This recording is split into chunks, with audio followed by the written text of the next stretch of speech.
کرنا. تو آپ لوگ اس چیز کو سمجھیں، جو آپ لوگوں کو لڑا رہا ہے، بھڑا رہا ہے، آپ لوگوں نے اس سے کوئی بحث نہیں کرنا.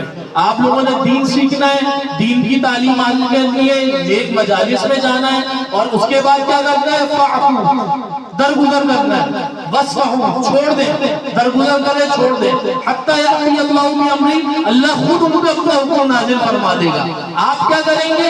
وَأَقِیمُوا الصَّلَاةَ، آپ نماز ادا کریں گے. وَآتُوا الزَّکَاةَ، زکات دیں گے. تو اس کا کیا فائدہ ہوگا؟ وَمَا تُقَدِّمُوا لِأَنفُسِکُم، کہ جو آپ اپنی جان کے لیے آگے بھیجیں گے، مِن خَیْرٍ تَجِدُوهُ عِندَ اللَّهِ، وہ بھلائی آپ اپنے رب کے پاس پا لیں گے. إِنَّ اللَّهَ بِمَا تَعْمَلُونَ بصیر، اللہ تبارک و تعالی آپ کے اعمال کو دیکھ رہا ہے. اب یہ جو آیت میں نے آپ کے سامنے ترجمہ بیان فرمایا، اس کی ایک شان نزول بھی ہے، مختصراً وہ بھی بتا دیتا ہوں میں آپ لوگوں کو.